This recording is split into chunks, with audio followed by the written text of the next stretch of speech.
up, everyone? I'm your female otaku, and I'm here for episode 2 of Monthly Manga Cast with our very special guest, Logan from TazerLad. Thank you so much for coming over, Logan. Thanks for having me. Yeah, my name's Logan, aka TazerLad. That's where you can find me on all the different social medias, even TikTok, even though I don't really post there. You have a TikTok? I did at the beginning of the year because I was away with like family vacation stuff, and it was like, I can't really do normal content creation, so might as well make a TikTok, because I don't know if it's just like the slight generational gap, or my siblings being more into Vine than I really ever was, but my sister now, she's still in school, but she will just basically communicate with me via funny TikToks she's seen, and I'm just like, I mean, I don't diss it. I just sit here and like, okay.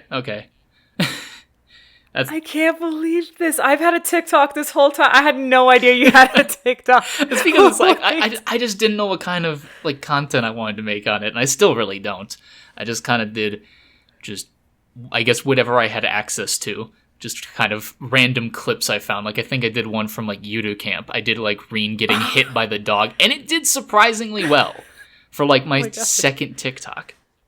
Wow. That is amazing. Oh my gosh. Wait, what are all your socials? Just TazerLad on Twitter, YouTube, Twitch, and then, yeah, TikTok. I think that's everything. Oh my gosh. That is amazing. I am going to follow you on TikTok. I am so surprised. I had no idea. I've literally not posted anything in months, but I've been thinking about it. I could send you the dankest memes, man. No, it'll be great. But we're not here to discuss TikTok. We're here to talk about all the chapters that came out within this past month. For this episode, we will be first discussing My Hero Academia, Time Paradox Ghostwriter, Kowloon Generic Romance, and To Your Eternity. I know in the previous episode, I said that we were going to talk about Act Age, but due to unforeseen circumstances, we will no longer be bringing that up. Yay! Yeah, it is what it is. But be sure you are here and all prepared for the next episode 3 of Monthly Manga Cast, which will feature Scott Report, and he will also be discussing Boku no Hero, Time Paradox Ghostwriter, as well as One Piece. That'll be the manga he's bringing over to the table, and that episode will air on September 25th. All right then, so let's get on to it with the first manga, My Hero Academia. Oh boy, we didn't get too many chapters this past month, maybe like 2 or 3, but mainly the previous chapter is without a doubt the most insane. 281, the one that just came out like yesterday? Yeah. Oh boy, Shigaraki, man. Like, listen, there was a time that Shigaraki was pretty much a joke. You know, he couldn't do much, and now he's absolutely terrifying, and he has a reason to be terrifying. Like, before he didn't really have much of a reason. He was just following blindly with whatever All For One was saying and stuff. Like, he didn't have his own purpose, but now he does, and it's absolutely frightening, and we need to stop him ASAP. I mean, it's one of those situations where, you know, people have been pointing out parallels now for a while between Deku and Shigaraki, and so we've kind of seen him, I guess, hit that peak, if you will, before I think Deku has, partially because of elements within the story, but yeah, he's kind of very much come into his own in the worst way possible. Yes, or best way possible, I guess, because it's, you know, I consistently see just nothing but Shigaraki praise on my timeline when I see discussion of the manga. Yeah, you know, like, I gotta say, I'm not too sure if I'd call this development or not. Maybe this is more like characterization, since he has like a purpose now, and he's just upset, you know. And it's like he says he's now just total destruction. Yeah, he has a problem with society, and now he has the tools to do or to reshape it basically as he sees fit. Oh man, like the fact that the chapter ended with he has like 1 bullet left. I thought they were all destroyed back over at the lab. Yep. He made very like subtle movements, I think, in like must have been like maybe 10 chapters now or so ago, when he was monologue. You could kind of see him like put something in his pocket, and so people were like, when is that going to come back around? And they're like, oh well, it's probably going to come back around for Eraserhead, and yeah.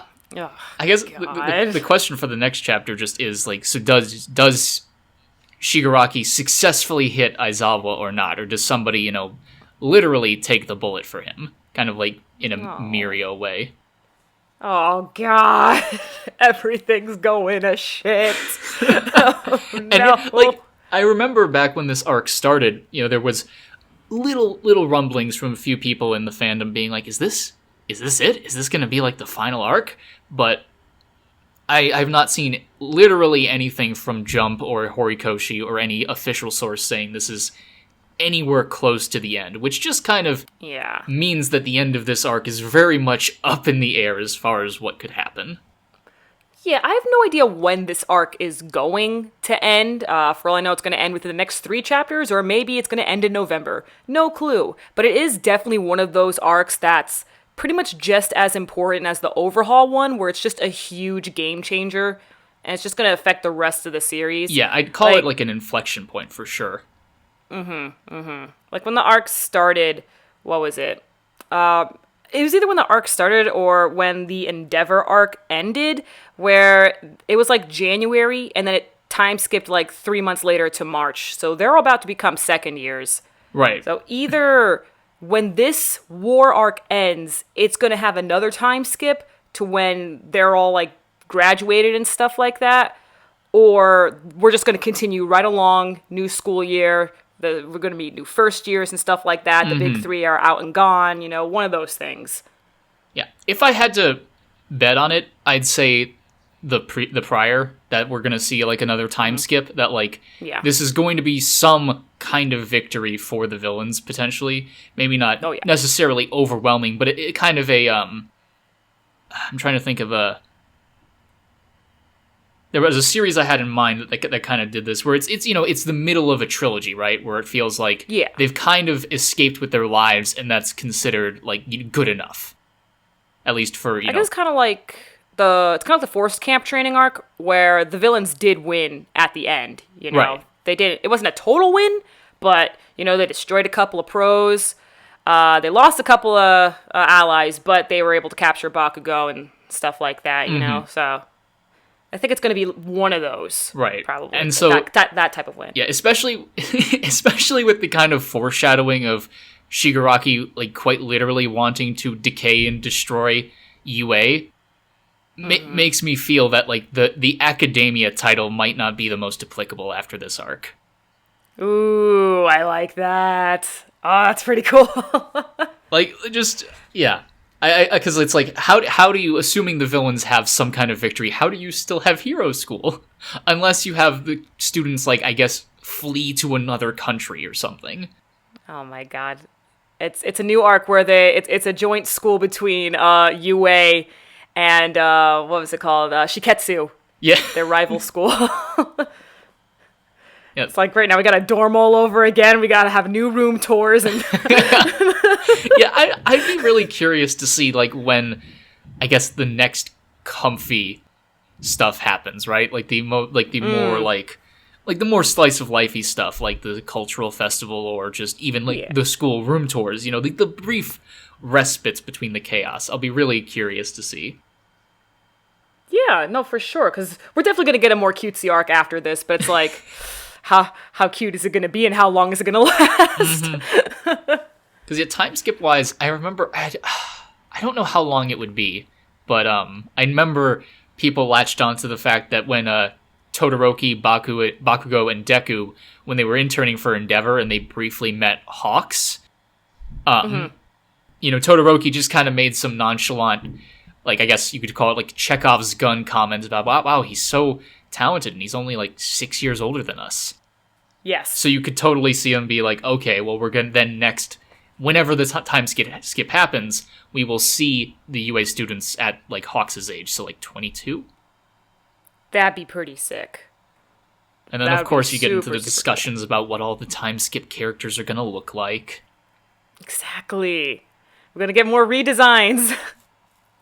It'd be super cool. Because like the last time we had it was when I think that was the joint training arc when they got like their winter. Yeah, they got winter like, outfits and uniforms. slight modifications. It's been happening Yeah. happening gradually because I know before the UA license exam, or not the UA, but there's the hero license exam arc. We got a few minor upgrades when Deku, got his shoot style boots. Right. Kirishima, like it's one of my favorite, like most wholesome Hero Academia, like little trivia tidbits is that Kirishima got sleeves on his outfit because he didn't want to, injure people while he was carrying them to safety.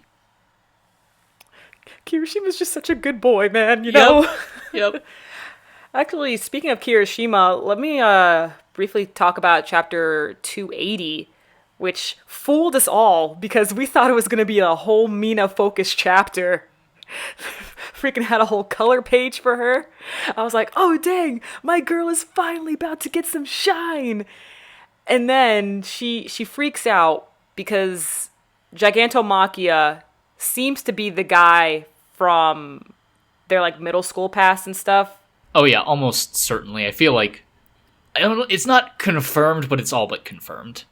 Yeah, because he had like major modifications like throughout the years, so there's a good chance that that's probably him. And so she freaked out, and then Tetsu caught her, and Kirishima came in for like the final blow. Yeah, Which is awesome. and it's also But still, Or go I wanted ahead. Mina to get. I just wanted Mina to get her shine because I feel like she's only used just to As like help a out bit of Kirishima. levity. But I mean, like this is good because it actually kind of like Yaoyorozu losing to Tokoyami in the sports festival. This sets up a lot of potential for character development for her instead of her just kind of being that typical Genki girl of Class A. That's true. That's a good point. Let's just give Mina more focus, please. Yep. I love her. Like I think Horikoshi's done a pretty decent job of balancing out how he's been handling because he's had 3 different like locations to bounce between during this arc, and I think he's done a decent job of balancing out, especially with like Class B having their or Class A and Class B having their little bit of time to shine. And actually, Mount Lady has also been really pulling through. Oh yeah, And I'm like genuinely surprised. This is kind of like similar to how I felt when she was also doing her best when they were fighting All for One. Because that was like the first time when we were like, oh, so she's still kind of serious about the hero stuff and is not just doing it for the fame. Like she is still doing it for the fame, but like when it comes down to it, she'll give it her best. And man, did she like seriously, oh my god, I thought she was gonna like tear off a limb or something like that because she was really using every bit of her strength to take down Gigantomachia, and that was absolutely insane. yeah. It was just that whole series of chapters. Like, oh god, that's gonna be really. I'm hoping it's not CG, but I could totally see it being CG in the anime eventually. At least for like wide shots, right? That are like that you see of like the destruction happening. I'm sure close up it would still be animated, but yeah, just kind of seeing the like just the struggle. Like it sells both of their strengths or literal strength really, really solidly. Just kind of watching her hold back this force that you've already seen like what he can do and just how strong he is, and so Yup. Oh man, that is absolutely wild. And actually, we forgot to talk about freaking Shigaraki's little speech there on the Hero Society, which I'm kind of glad that he finally like yelled at them all saying, hey, the Hero Society is fucked. Yeah. And you're all following up with it. And that's another I guess element about the whole villains of this world, and also why I think this obviously is like nowhere near the end of the series is because like Shigaraki has a point. You could argue he's definitely going about it the wrong way, but he basically is all but said, there's that one like really, really awesome panel when after his backstory gets told, and you see him like wandering the streets, and you see all of the people that like didn't reach out to help him forming the skyline of the city, and he's right. It's like in no uncertain terms, the hero society and the kind of like, I guess, pseudo coddling of the general public, thinking like, oh, it's not my responsibility. It's, a hero or a police officer will just come by and, they're the ones that should do the helping. And kind of that whole system has led to people like Shigaraki that just kind of, get cast aside. And when it's someone, with nefarious intentions, like All For One, who is there to reach out that hand, you see what that leads to. And I think the same can be said for, so many of the characters. Toga, most likely Dabi, I would guess at this point. Twice was the probably like most overt example of that. Oh man, yeah. Twice is just very unfortunate. Technically all of them are, but just Twice really hits you hard. Oh god, yeah. Speaking of which, He didn't deserve any of that. I don't know. Horikoshi had an author's comment this week. Oh. And I legitimately don't know if he was talking about real life or Hiroaka. Because he just said, third funeral of this year, so sad. And, yeah, I guess that means he was attending one, but if he, like, I don't want to say that's what I hope it was, but if he's cheekily referring to his own manga, I'm like, why? Oh, wait, that's so sad. Yeah, I just, because I guess, going back to chapter 281, like, I'm pretty sure Gran Torino has bid it. Oh, wait. Oh, no. I don't. That's true. That's a good chance. You're right. I was talking with a friend and we were theorizing that like maybe he's still hanging on, and so he'll be the one that takes the bullet for Aizawa and like a last ditch thing that like he just uses whatever strength he has left because he's like, well, I'm peacing out anyway. So I can see that, especially since we got that flashback. So death flag. Yeah, that was also another thing I saw making the rounds on Twitter, and it's like because it hasn't at all been confirmed, but it seems to be kind of heavily implied that Nana and Gran Torino were, husband and wife. Oh, I didn't really get that vibe at all. I didn't quite either, but I saw people like talking about it, online, and I think just kind of that embracing moment, and they're kind of, and the fact that she calls him by his first name, which I don't know if up until that point we had ever actually heard what his first name was. I don't believe so. Yeah, so there was that, and there was also the fact that, like, I think when, in earlier chapter, when Gran Torino is talking to All Might when he's in the hospital, and he's talking about, Nana's husband, he says she's dead, but that's literally the only, like, prior evidence we have that of, anything about, like his existence or who he could be. And so it's like, well, if he's the only one offering that information, and he could just as easily be lying about it. That's true. Especially if he just, didn't want All Might to know. Yeah. Would make things a little weird. Yeah. But it also, it would make sense then why Gran Torino went on to train All Might, because he was, as close to, Nana as he was in that case. And then he also obviously then had a vested interest in knowing how the power worked and wanting to see it, go into good hands. Right. Mm-hmm. Because that was always kind of the thing, is just, Gran Torino's only ever been referred to as like, oh yeah, he was All Might's master and he knew, Nana, but that's kind of the extent of it. Yeah. Man, I never really thought about that. You're kind of blowing my mind here. I'm like, what? A new theory has entered. I can't take credit for it, but it's something I've seen. I follow too many My Hero Academia, fan accounts at this point that was kind of part of the reason why I just decided to, get current with it, as I realized, it just would take too much effort to mute all of the potential keywords for this, that I never would just see any discussion about the series, period.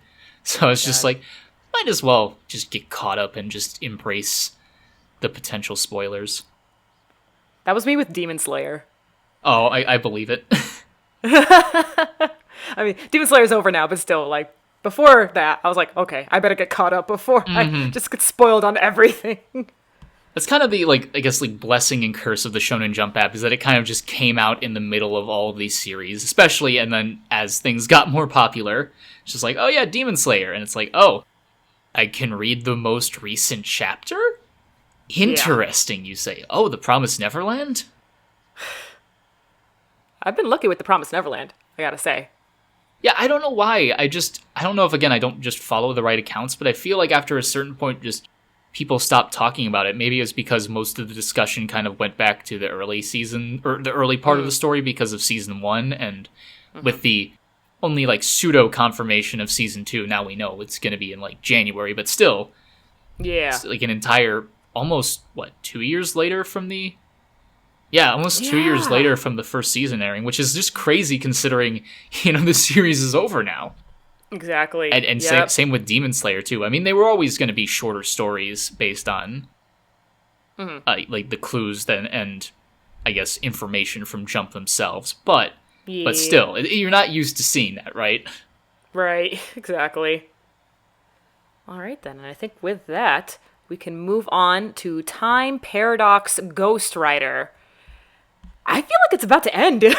Yeah, it's unfortunate, but I started getting those vibes. I think last chapter, the chapter before this one, like the most recent one, just because like, how do I put it? Because it ended like chapter 11, which I think was that one came out at the beginning of August. Kind of ended off on a big cliffhanger of our main character just getting sucked into seemingly a time vortex, and so everyone was like, whoa, what the heck is that about? And I was following up with, some of the discussion on Reddit about it, and people were kind of theorizing, like, oh, this could be the start of, like, the first arc, right? Or, like, the first time loop, if you will. Because it's like, okay, this is, he was unsuccessful in saving Aino in this timeline, so he's going to get yeeted into another timeline and basically have to try a different strategy. Yeah. And I think him meeting the robot, which is kind of like the, I guess, Time Lord God insert. Yeah, that was weird. Yeah, but like the robot kind of just, I guess, expositing about all of the potential routes that it's tried to, to save Aino. Kind of gave me vibes of like, oh, this is probably ending soon. This is the author kind of coming out and saying like, I had this idea planned, we were going to go through and try a bunch of different things, and ultimately, and so now it feels like with Sasaki, is that it? Yeah. Yeah, with him like, suggesting that third potential option, it's like, okay, I feel like we are skipping to the end game here. Yeah, I remember like with the previous podcast episode, someone commented saying, sorry, but Time Paradox Ghost Rider is most likely going to end soon because it has been doing horribly on the surveys. And I'm just like, nah. I mean, there's always, it's so hard to know what, what I guess Jump deems as acceptable in terms of sales, especially with regards to the series, because like there have been several series within the past like a year or so that have just kind of done middling in sales. Like A Gravity Boys is one. It's never really like it hasn't really took off, and I mean it's just kind of like a gag manga. So and very much in a kind of a similar-ish boat is Yozakura Family, and that one actually I really like, and I'm glad it hasn't been canceled, but it's still its sales have only been just slightly trending upward. Okay. So it's like, I guess, and it has, a first anniversary thing planned, so it doesn't seem like it, which is coming up in like a few weeks. So so it's survived, like, it survived long past when early series are axed, but yeah, I guess with depending on the type of story, Jump is, I guess, a little more lenient, but it's hard to know, especially like what their philosophy is right now, because with losing Demon Slayer, or I guess Demon Slayer ending, and Haikyuu ending, and The Promised Neverland ending, they're probably thinking like, shoot, we really need something to fill the space here. And so the kind of, I guess, musings was, well, are they going to give series more time to get off the ground, or is it, you better hit the ground running and hope your first volume sells pretty well? Yeah, good point, man. So many major series like ended, like you said. So it's like, and yeah, what's next? Yeah, and I mean, and then they also lost Actage, so just kind of out of the blue, Right. which wasn't a sales juggernaut, but still. Still a sales blow. And so, yeah, I guess it's hard to say. And I think they also look to, some of their other serializations, like, Spy Family and Jump Plus, and now, like, Kaiju number 8. And those both really just kind of exploded out of the gate. And he's like just today I saw Spy X Family's like hit 5.5 million copies in circulation. Like, oh dang. Yeah, it's which is like, for reference, like Dr. Stone I think just hit like 7 million. Oh wow. And so it's like, that's not, knocking Dr. Stone. It's doing very respectably, especially like it took a little while, but like it's like Anime Boost, I guess, kind of finally came after a little bit, and people enjoying like one of the more recent arcs, but like, but then it's more just a metric to look at like how crazy Spy X Family is doing. Okay. In comparison. And so yeah, I guess back to Time Paradox Ghost Rider. Yeah, I think it's a really interesting story. But I think it just kind of threw too many people off the boat when like the first couple chapters. That's a shame. Yeah. It kept on like subverting my expectations with each and every single chapter right from the get-go. Like, I thought Sasuke was going to be like this evil bastard once he got like this power, but no, he felt guilty right from the start and wanted to leave the whole thing, but he was forced to continue. And then the freaking Itsuki Aino then like joining his squad and everything, and she wanted to move on to her own thing. Just every week it was something new. And that was, I think, like maybe like the earliest of early inklings that I felt like, wow, we're really, it's paced so fast early on, especially, whereas it's like, oh, Aino joins and then she's there for a little bit, and it's like, all right, 3 months later, it's like, whoa, wait, what? That's true. They would focus on like one of his, like trials and tribulations, like where he had to, rewrite. He felt like rewriting the same chapter over and over and over and over again. Oh, because for the art. Yeah, for the art, because he just never thought it was living up to the original, and he never thought that like the other, I guess the other people didn't also, they didn't really say it directly, but they kind of thought like, yeah, it is missing something. And he's like, I knew it. All right. It's like, but we start serialization in a week. It's like, I'll do it. Give me more time. And so, but then, after that, it would have been repetitive for that to come up again and again. So I understand skipping that, but then to basically full throttle skip that and talk about, other things entirely, Aino leaving to start her own thing, and like, I guess getting more of the plot moving in proper or in earnest. Yeah. Man, the fact that, what was it? I think it was there's 13 chapters out now, right? Like, so I think it was like chapter 11. We find out that Aino ends up dying from overworking herself, which I had a feeling would happen. But the fact that it happens right after her first chapter debuts and she like beat Sasuke in the polls was kind of wild to me. I was like, whoa. Yeah. Okay. I think that was kind of the first hint that like maybe when he learns about it and when we see it at the end of chapter 10 aren't technically the same timeline. That was what people were thinking about, that like, because it felt weird that like what was being said between like the editor and Sasaki didn't necessarily match up 100%, or at least it felt like, because again, going from chapter 1 debuted and then just by the way, because like in the previous chapter it was like, she's been number 1 at like 30 weeks, and so people were like, I don't think that's necessarily still in play. I think they're just gonna be like, it's just the same timeline because they can't really do much with it, but it's kind of rough, man. Oh. Yeah, it's again, it's I think if they had started telling the story with Aino, and like if Aino was more of the central character, it might have been like had at least more of a chance to survive.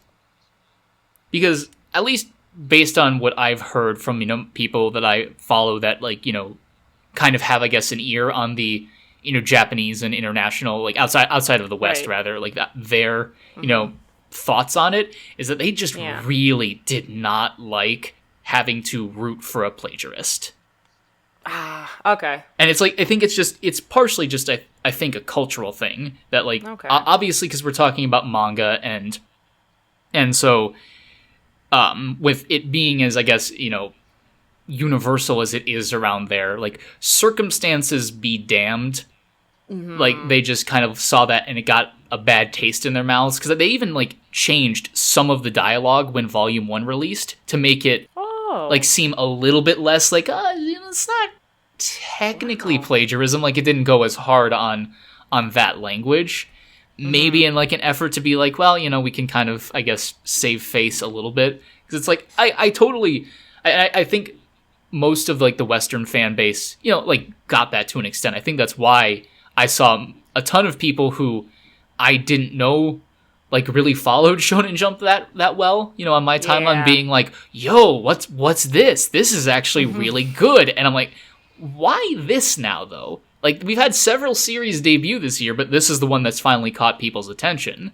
Right. And so I think just for them, you know, his personal struggles of, you know, kind of pleasing the audience versus pleasing yourself, that really struck a chord with a lot of people, especially since, you know, a lot of the people that I saw recommending it and liking it were content creators. So they can totally understand that. But I think then, you know, you shift that perspective a little bit. And I can also understand, like, looking at it from the perspective of, like, well, he's still a plagiarist and he doesn't tell Aino. And there was people talking about, like, well, maybe she kind of knows. But I think if he had told her, it would have gone over better to some extent. Because it's like, you still, I get the logic of, well, shoot, if I decide to quit, I'm basically denying this timeline, this masterpiece. Yeah. And so it's like, I get that logic of like, well, I've already stolen it, and so now this is going to cause it to not exist unless I do this, so I see it as my burden to bear. But I can see it as people also saying, well, you could have still walked away, or you could have just been like, I know, you should do this. Maybe that happened in another timeline. Right, exactly. Like, it seems like, and I think that's where, you know, the potential in this, like, really lied, because you could have had, you know, you could have explored a lot of different avenues, and, like, you know, again, maybe,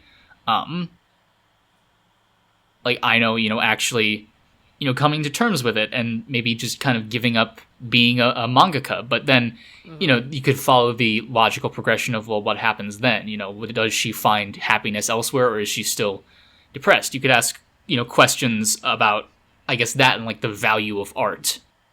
I do wish we got more of a bonding between Itsuki and Sasaki, because there was just so much time skips. Yeah, and the exactly. fact that Sasaki has been just staying in limbo basically for years. Like, he counted, like, what, over 12,000 days? It was something like, I think someone said, like, 34 years. Jesus Christ. And, like, that was a really, I don't know what the series' ultimate message is going to be, because that felt like just an odd way. It's like, by the way, I'm in this time space, I don't age, I also don't need to eat, sleep, or drink. So, and so, but I'm able to, you know, do anything else, kind of thing. And so, I guess the, whatchamacallit, like, so it's like, so is the message that, sure, you can create a masterpiece, you just have to quite literally, like, if you had all the time in the world and all of the resources potential, and you didn't need to, you know, take care of your physical needs, it is possible. But that is a luxury literally nobody has. Yeah. Because I don't know, and I think that was kind of it's That's interesting. coming across as. Yeah. Like, I don't know, because if he's using it ultimately to save Aino, then it's being portrayed as a good thing? Yeah, like, I don't know. Like, I do really like the series. I feel like I'm sounding like I'm shitting on it. I'm not. No, yeah, I don't want to be too hard on it. Jump is, you know, Jump is a cutthroat enough. And, like yeah. It really is, though. it definitely, you know, it's one of my, I guess, like, least favorite aspects about following manga weekly like this, is that you can really latch onto a story and then, you know, you end up liking it so much, but then it just, boom, it's gone. right? Yeah. And and also it's kind of extra frustrating as a Western fan because you really are like, well, there's nothing I can do to support this series aside from like literally flying to Japan, which is extra impossible right now, and and buying volumes. That is like the literal only way. And it's like, and even if there was more of a concrete way to let, Shueisha or Jump know, like, hey, I like this series, that doesn't mean they're necessarily gonna, take our interests into account when deciding whether or not to axe something. Yeah. Oh man, there's just like a lot really happened in not this past chapter, but the chapter before that, with the robot. And the robot, I'm gonna call the robot Mirai since it's written on it. So Mirai says a lot of whack shit. One of them being that the robot, Mirai says it's a parent. Right, that was, and then he just says, oh, ignore that. It was so blatant. It was just like, okay, obvious foreshadowing is obvious. But then Mirai says that, like towards the end of the chapter, Mirai says that it's an accumulation of human imagination. Yeah. But is also a character inserted into this story, but it's from another story. Kind of like how Mirai inserted Sasaki into Aino's story. So yeah. It's like... That was... It was really... I found it really interesting just how the series kind of pivoted from being like 90% about sci-fi and... or 90% about manga, 10% about sci-fi to being 10% about manga and 90% about sci-fi.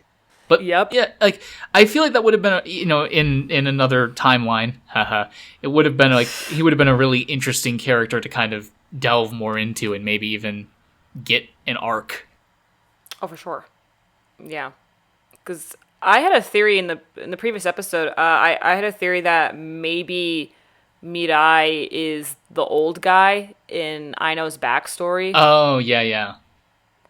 But it doesn't seem so likely anymore because it's kind of hard to say. I really can't tell if Mirai really is like this imagination thing or is a parent, a human parent.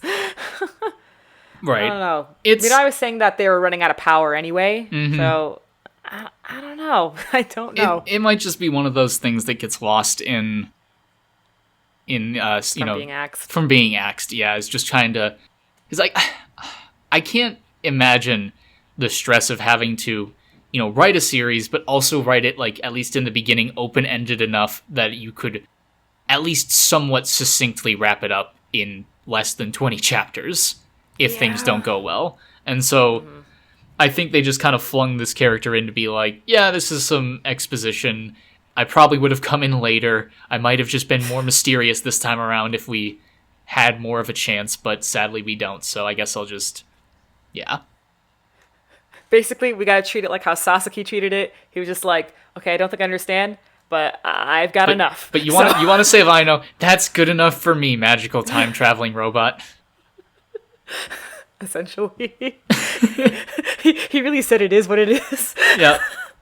I also that whole line was, I feel like, I don't know if that was like pointing at the readers and trying to be like, see, this is what I was trying to do, but you guys didn't get that early on when he was saying like, I cast you as the villain to destroy the dreams of Aino. She was the protagonist, and it's like I can totally see that, and I feel like, but I'm not sure if that was as effectively understood by a wider audience. It would, or rather, if the whole, unintentional plagiarist thing had gone over better, that like maybe that would have been a reveal at some point, like maybe the end of the first arc, like, oh, you're not the hero of this story.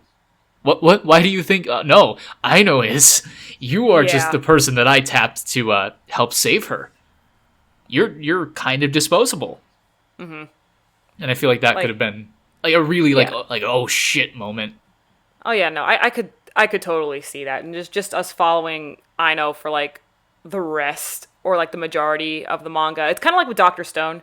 Oh, actually. yeah. I don't know if you ever read the beginning chapters of Dr. Stone. They didn't really do this with the anime, but like Taiju was the main character at first, and then it was Senku, and now it's still Senku. Right, it was kind of just like, well, Senku would be a more interesting character to follow, I guess. Taiju is just kind of the stereotypical bright-hearted shonen best boy. He's like the series like, Deku or... Yeah. Or, kind of like that, and Senku was more just kind of the ancillary, like, I will be the person that helps you because I science good. Exactly. But then it was I'm the smart best friend. But then it was like, oh, they like Senku better, I guess? Okay, we'll do kind of like a soft in-story reboot. Exactly.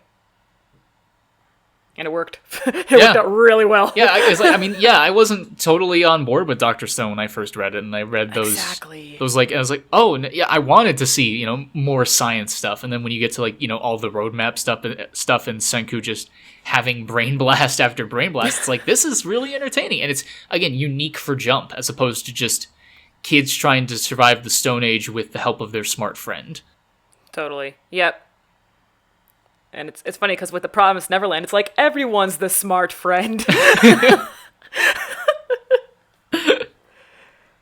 Wow, amazing. This is how Shonen Jump evolves. Yep. They said we need more brains. Please give us characters that can think. It's like, how the whole conceit is like a natural genius, they're a real genius, but what if we made them like a literal genius? Not like in volleyball, not in like acting, but in real life. That boom, sounds just crazy enough to work. By God, I think he's got it.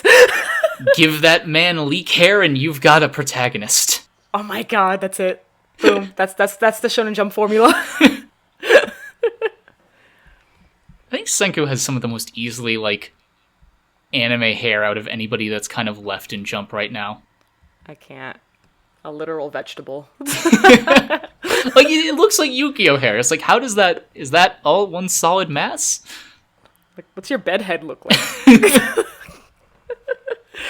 Yeah, going back to, I guess, to end on, Paradox Ghostwriter is it's like, aside from Aino having blue hair, but it's like most of the cast seem pretty... I was gonna say generic, but not generic, but normal hairstyles and color for the large part. Yeah.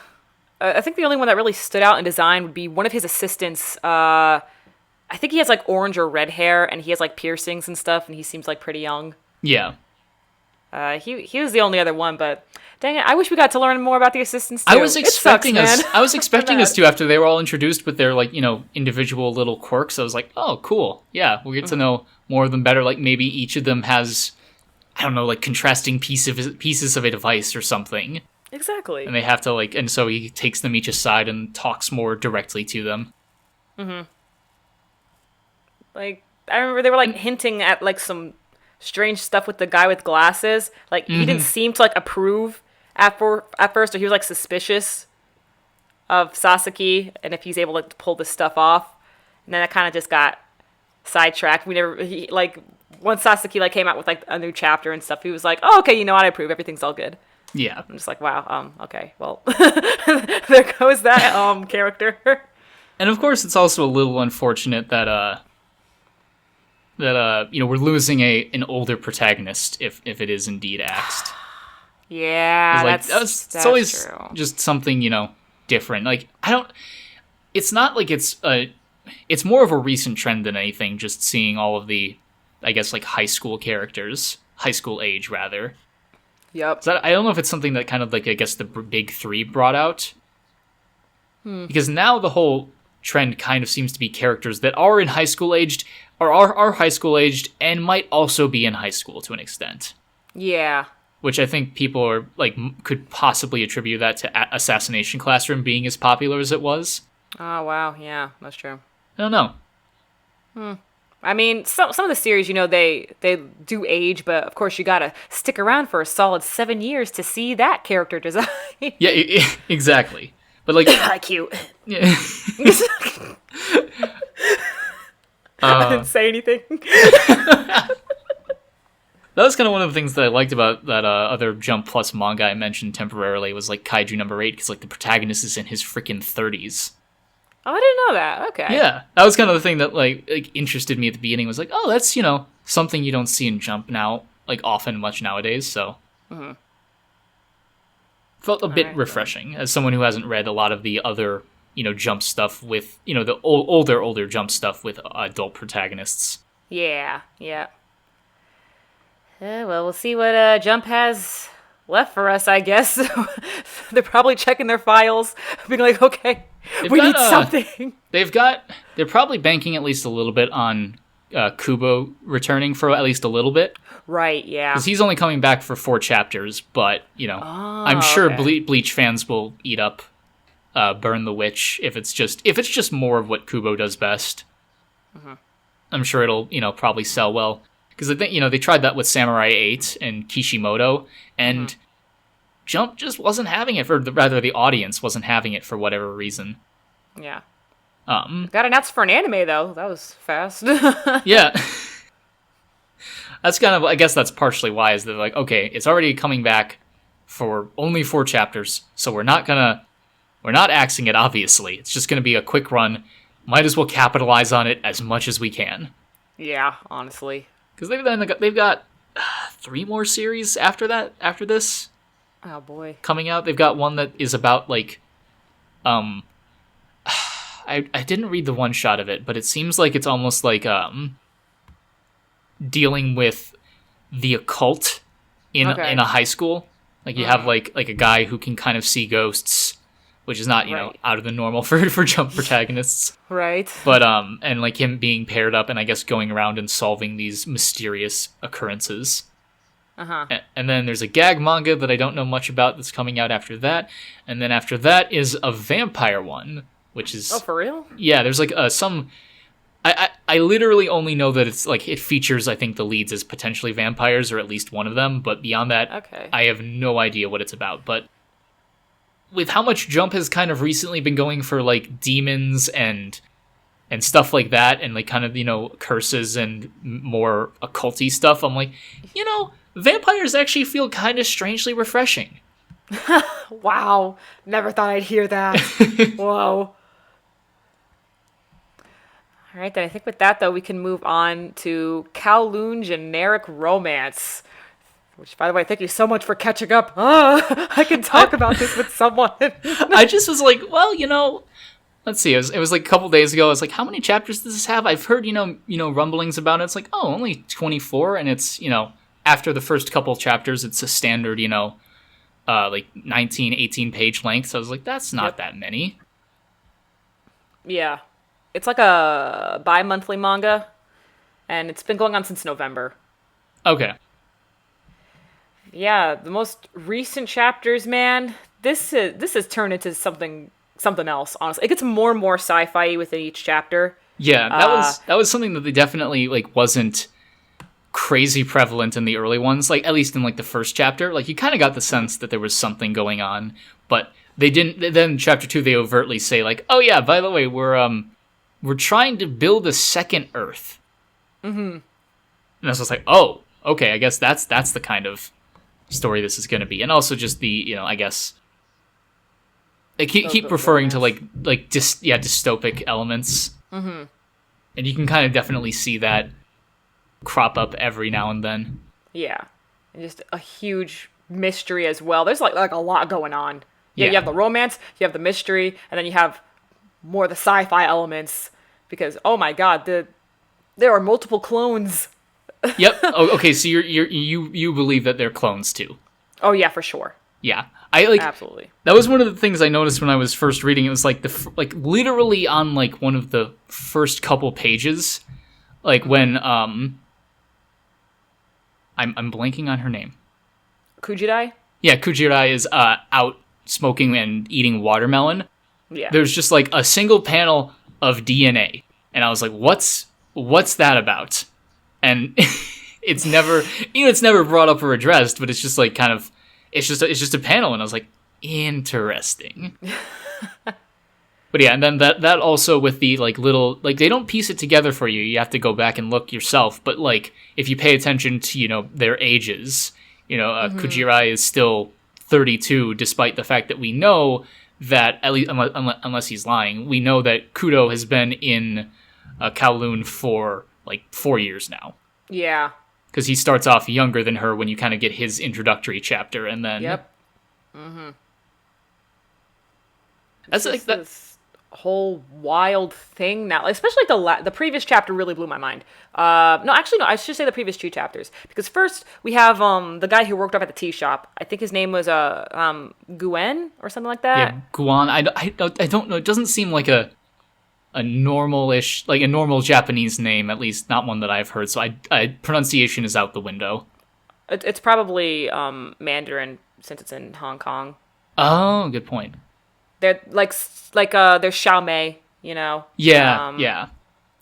I think her trans friend also has a Mandarin name, or maybe it's Cantonese. I do apologize. I can't tell the difference between the dialects and stuff. Yeah. For those of you listening. Yume, is that it? Yes, I'm pretty sure.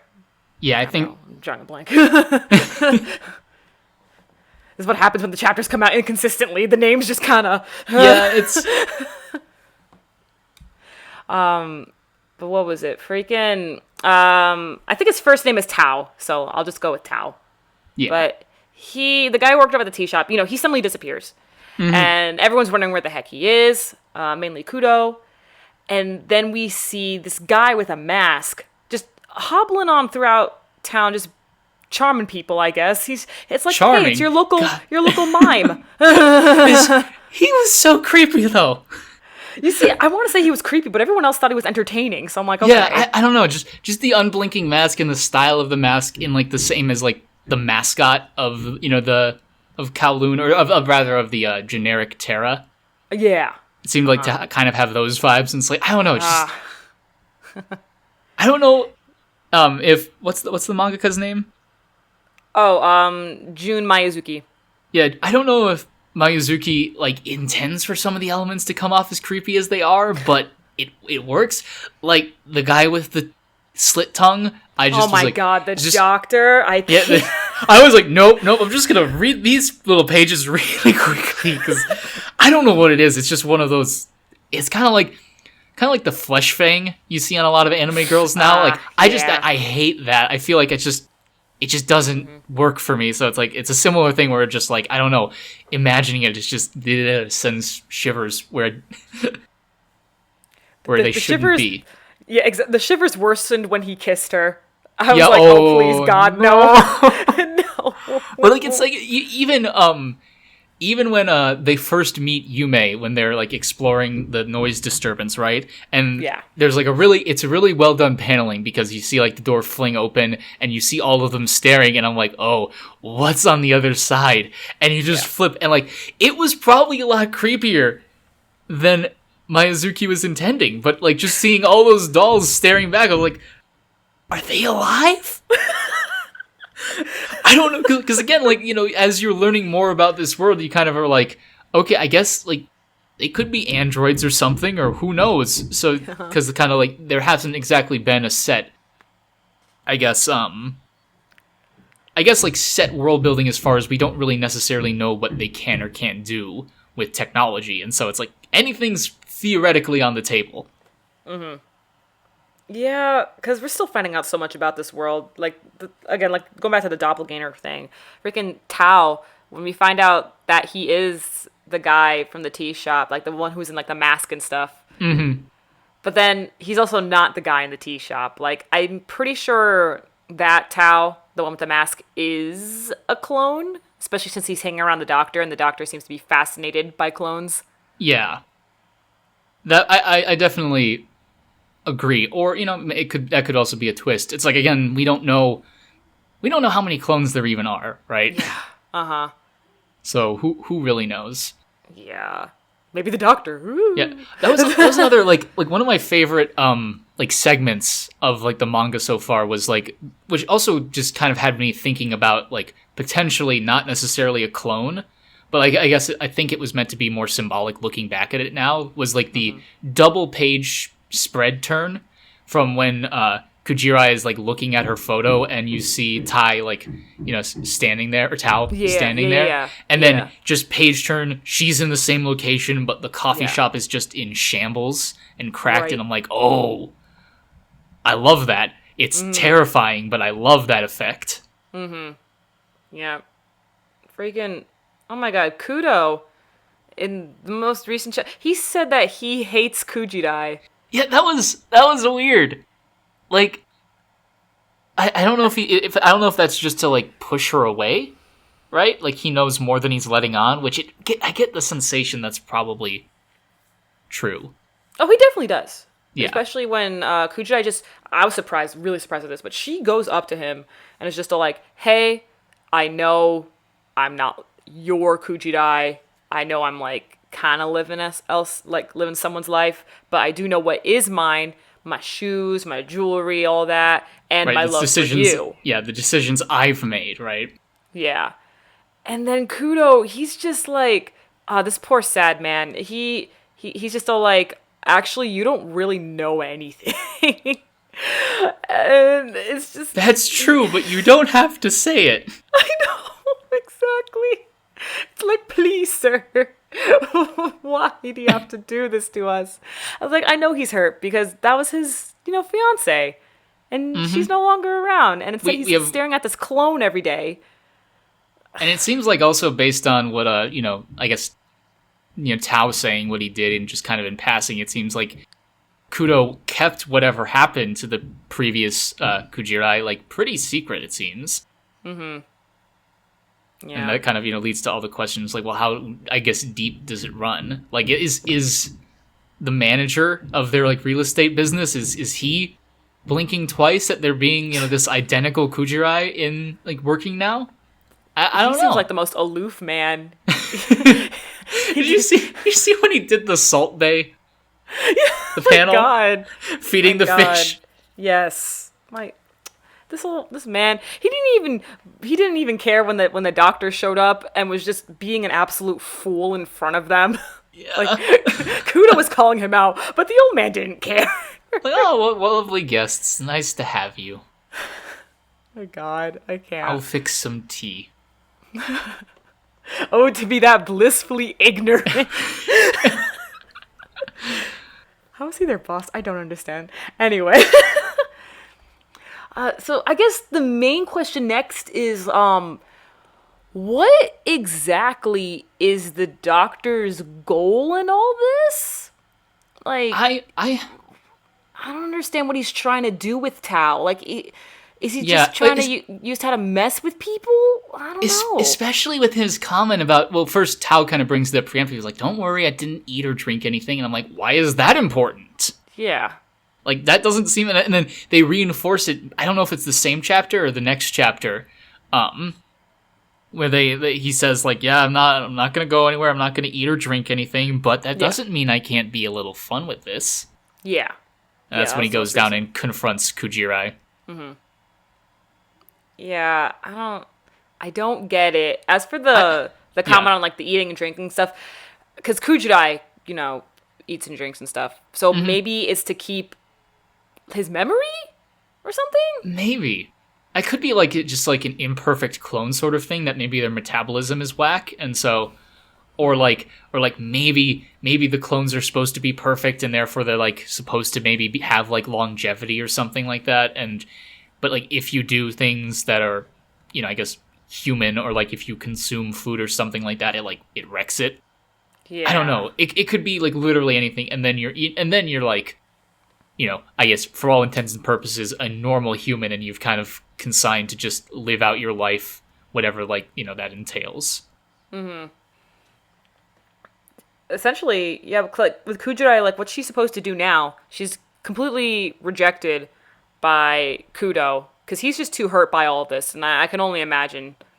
And there's no way, I don't see this at all, that Kudo's ever gonna have feelings for clone Kujidai. Because we've seen 2 chapters with the original Kujidai, and she was awesome. Mm-hmm. Okay, she had so much life to her and everything. She was exciting. A lot like how Kudo is now. Yeah. And I kind of took that as like, not necessarily, I don't think, Kudo is like faking that, as it were. I think it's just like, because they were presumably together for at least like 3 or so years, I would think. Yes. I don't know when we don't know when they became a couple or anything like that, but presumably then, with our knowledge that Kujirai only has memories of, like, up until, like, 6 months prior.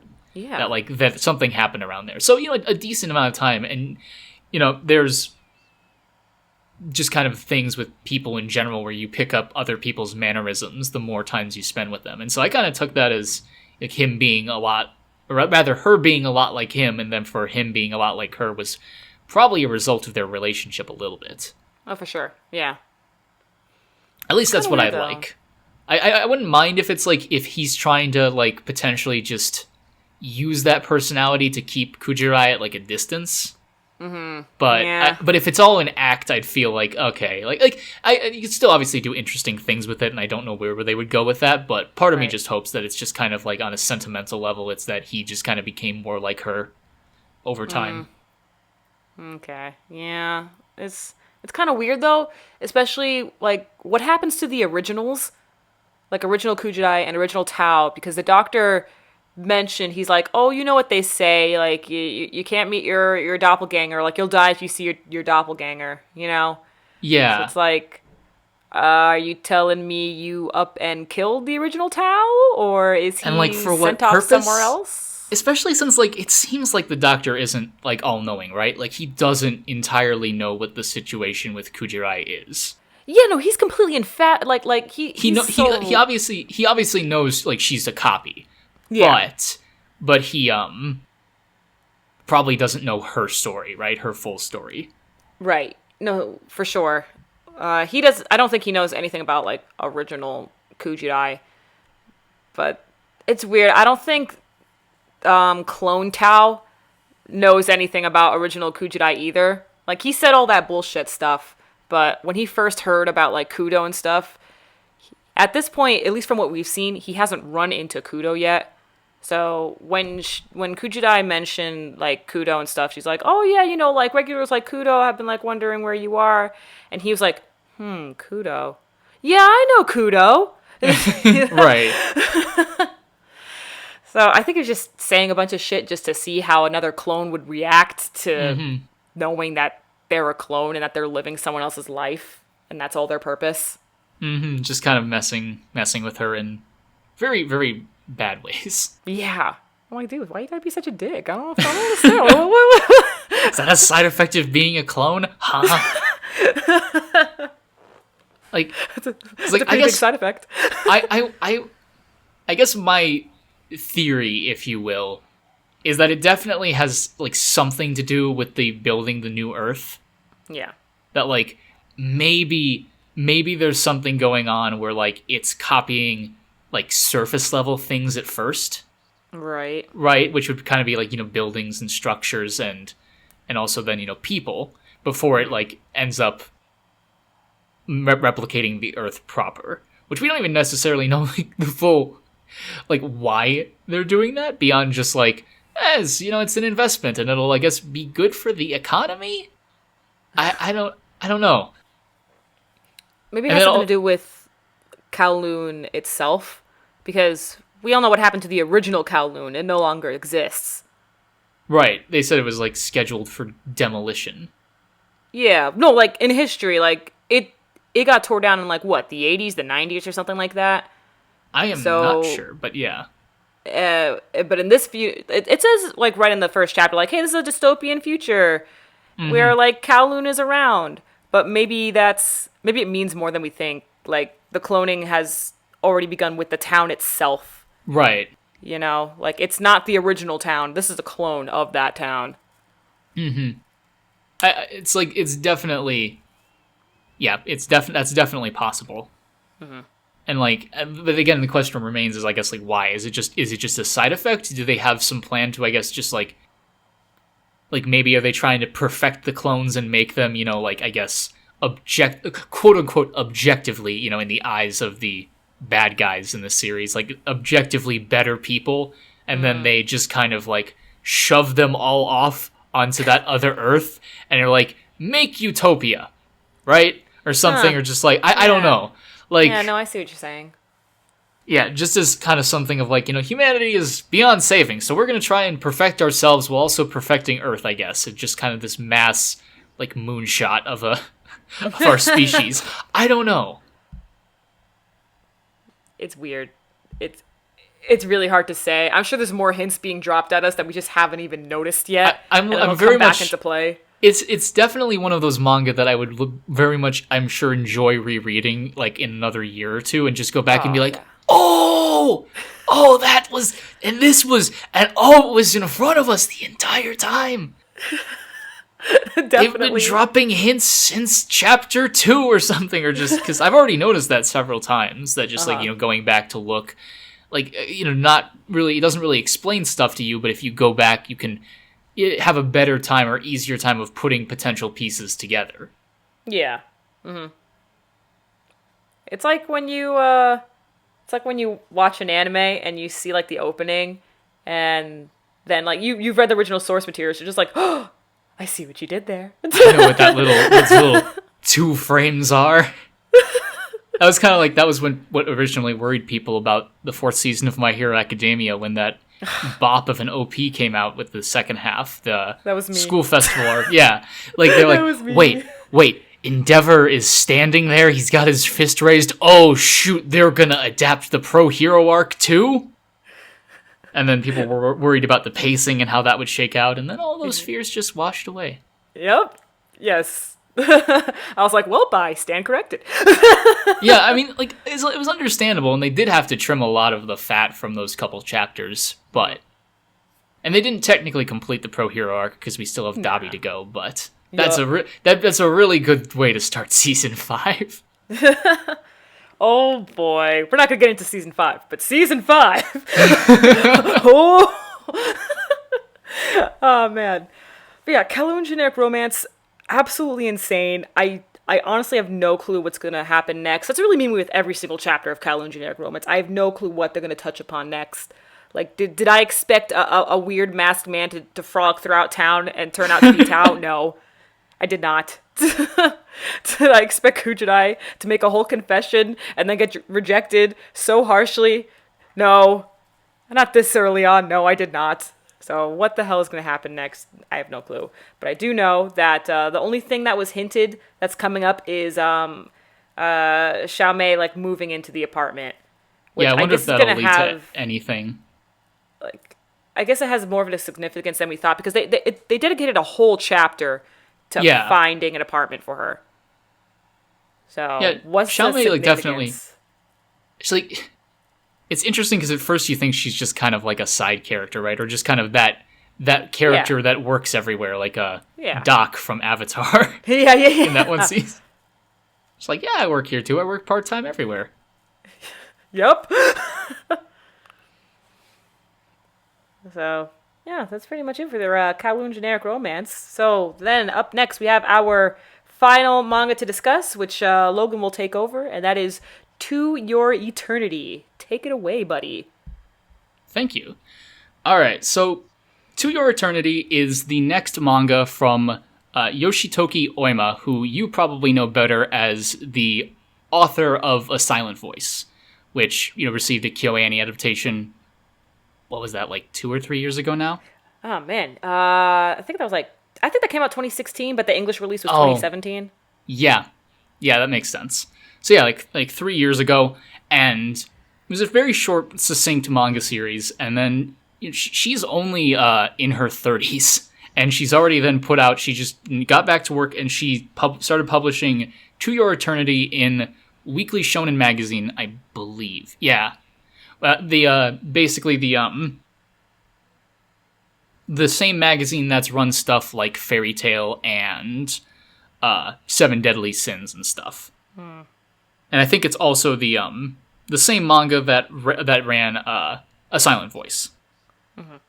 So, and I was talking to Sloan before the podcast started in earnest, that it kind of feels in a similar way to Kowloon Generic Romance, where the author before this kind of did something that was a little bit more, I guess, down to earth, if you will, a little bit more about exploring personal struggles in people on a very human level in a world that is very much like our own. There's nothing special about it. And then they went off to go do something that just contains a lot more, I guess, world building and, I guess, mysticism to it. Because To Your Eternity is is a kind of sci-fi, a bit fantasy,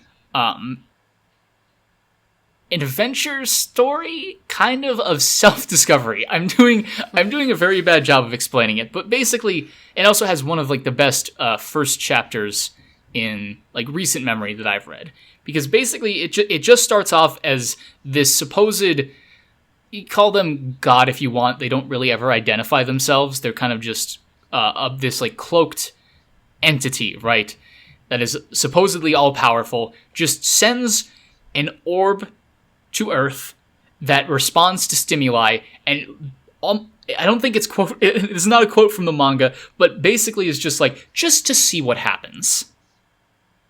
And so when it reacts to that stimuli, it transforms into that stimuli. So the first chapter, you see it turn into a rock, because it just bumps into a rock and it turns into that for some unspecified amount of time, probably like a season, if you will, because then when it starts to heat up, it notices mold growing on a nearby rock. It takes in that stimuli, and then it turns into like basically mold or moss for a little while.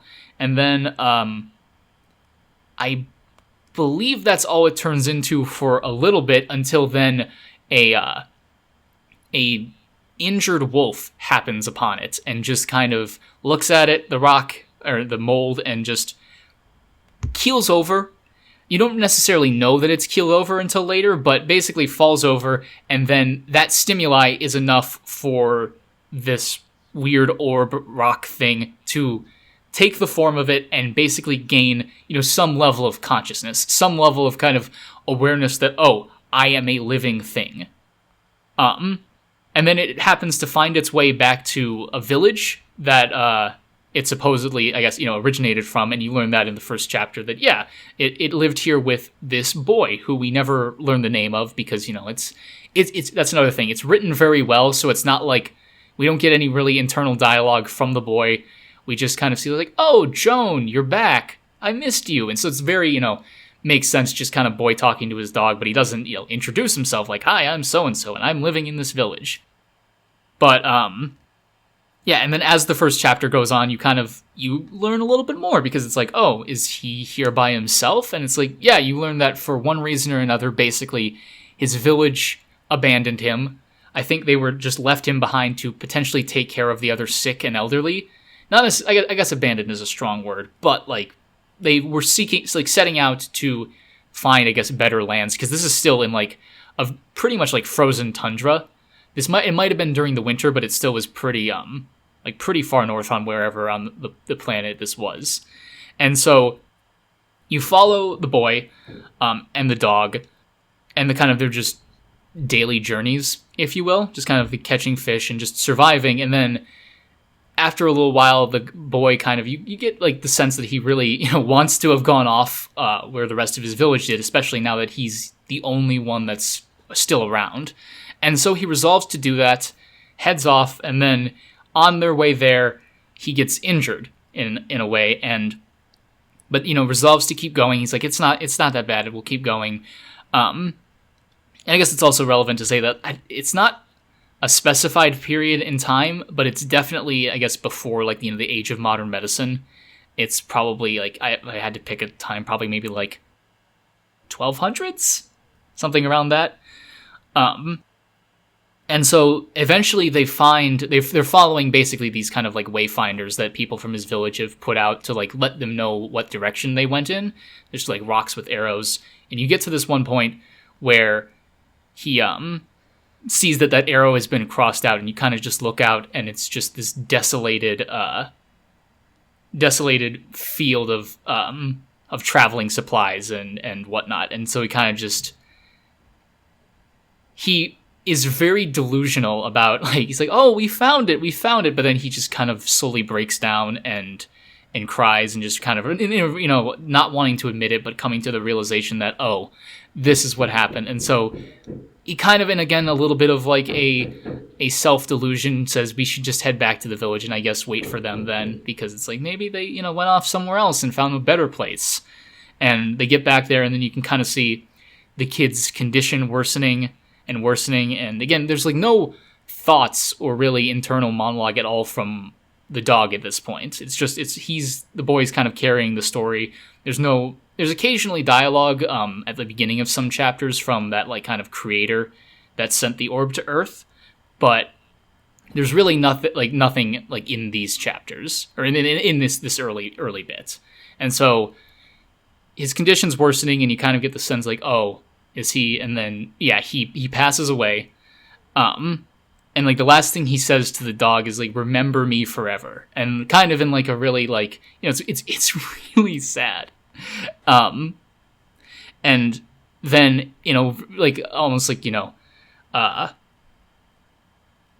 guess that's when you kind of learn that like, okay, so this is what the stimulus is that like kind of there's that is that like death itself is kind of a stimulus. And so one of the last things in the chapter is this dog then turning into the boy and kind of, I guess, in a way, remembering him, if you will, kind of remembering his form, even if he doesn't necessarily know anything about him, and setting off into, like, I guess, the unknown. And it's like a really great panel of the boy that, as he's kind of like passing away, like looking up and seeing, his copy, I guess, like walking off, and there's like, it's a completely blank background.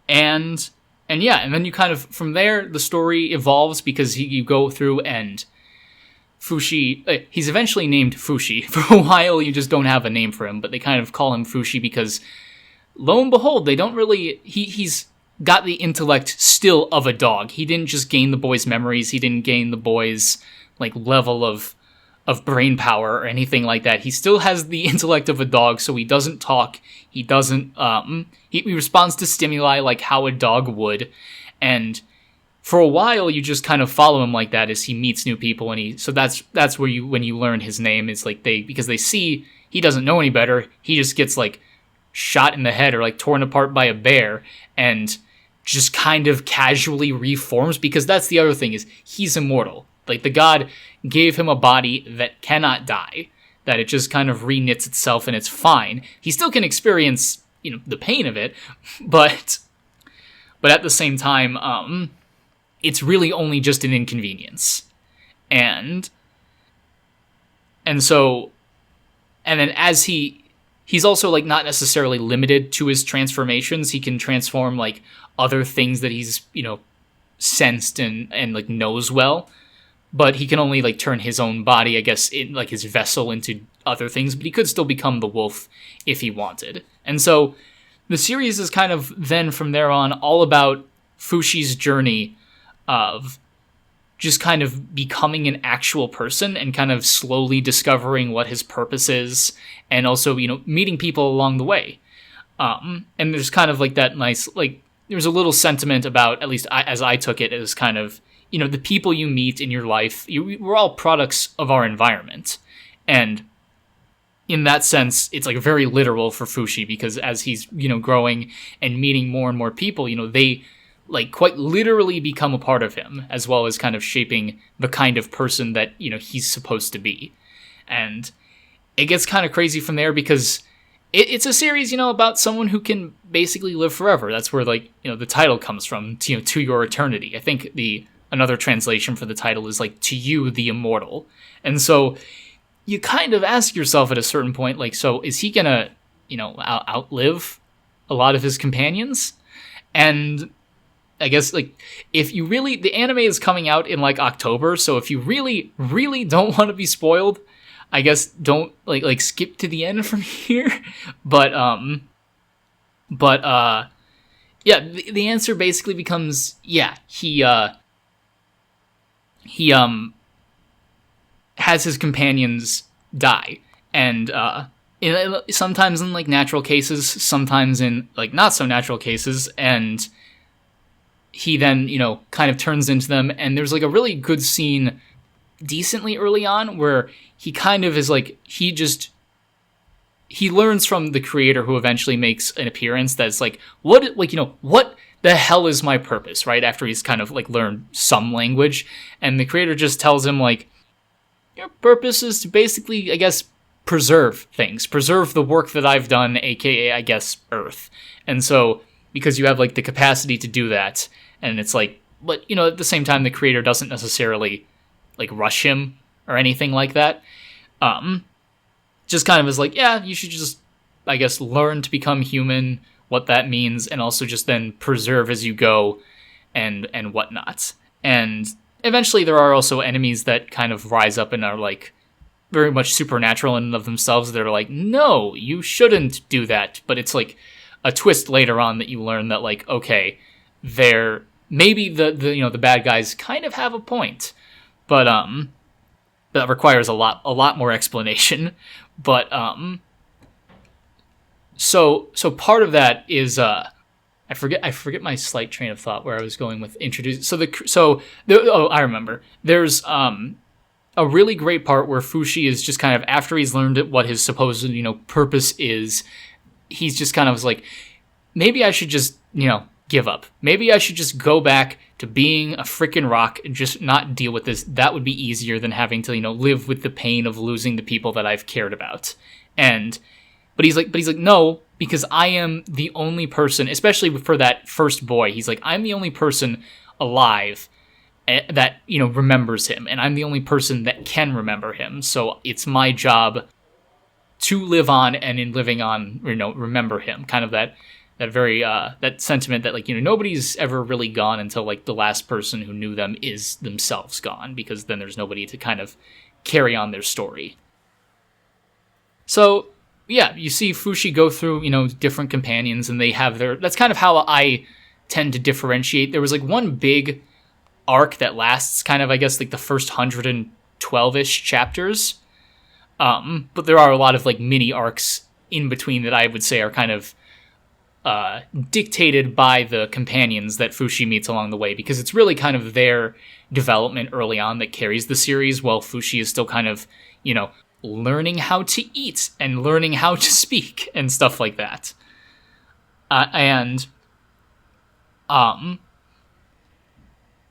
Just kind of seeing the evolution of how, he sees his powers from just kind of being something innate and seeing something that's convenient to, no, this is kind of a curse, and this is kind of like, it's, I hate this. I hate this ability. I wish I could, I wish I didn't have it, because there gets to be a point in the story where he kind of unintentionally transforms into somebody he met before, and he's like, wait, if I can transform into them, that means that, oh, they're gone. And so there's kind of that, oh shit moment of like, well, what now? And so it's another one of my, like, favorite scenes in from what I've read of the series is Fushi meets one of his companions that he hasn't met for a long, long time and doesn't even, like, recognize her, because it's been, like, something, I think, like 50 years maybe, several generations, and she, as, like, kind of like a last request to him, says, hey, can you turn into, like, I want to see the people you've met along the way. And he's really hesitant too, because he knows that, like, if he turns into them, that means they're gone. And it's just one person in particular. He kind of is like, he says their name and then turns into them, and he's like, what? He's like, because, he left them earlier because of very specific reasons. But he's like, oh, I didn't know they were. And it's just heart-wrenching. So much of the manga is just kind of like, I guess, Fushi really grappling with that, and grappling with, the struggles of being eternal, and also seeing, the people that he cares about, like, just, leave him for no fault of their own.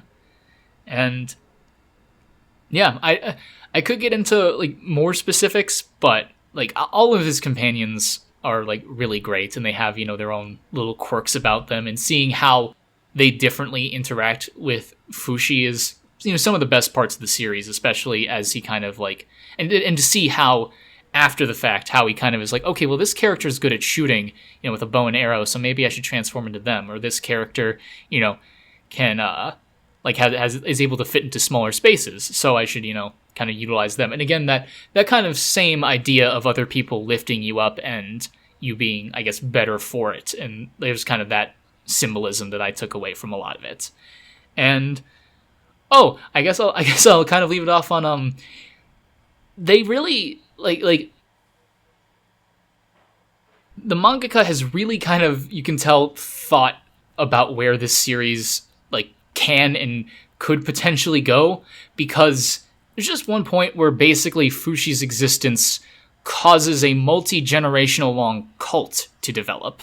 And I'm not going to say what, because I definitely can't really do it justice without more context, but just the things that are explored with that and kind of like unhealthy relationships is both like really kind of, it's really interesting, and it's also very disturbing and just kind of makes you feel really, really unclean in a bad way, but it's also just really well written. So I can't really it's kind of like a silent voice, you know. It touches on topics that you wouldn't necessarily expect a manga in something with a similar demographic to Shonen Jump at first, but yeah, it goes there. And I guess you know, people call A Silent Voice, you know, a masterpiece.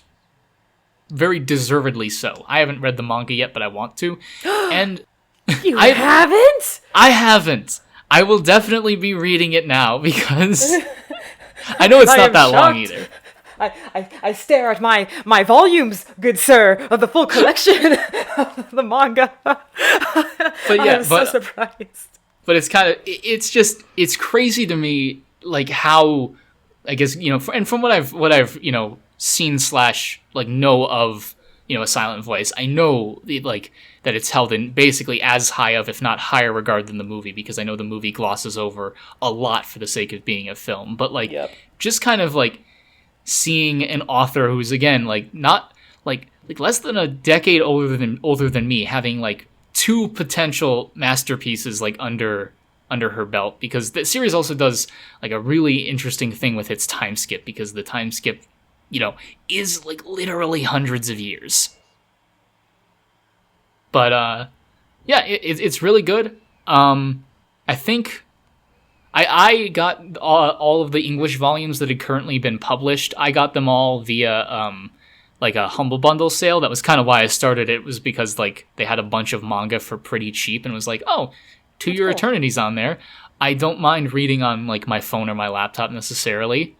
And I was like, sure, I'll buy that. So I think I read like the first 10 volumes on that, and I think up through volume 11 is out in print. And then they're kind of, you know, doing the thing that they'll do with manga, where, at least English manga, where the editions will come out like I think every other month, because there's still a decent chunk behind where the story is now.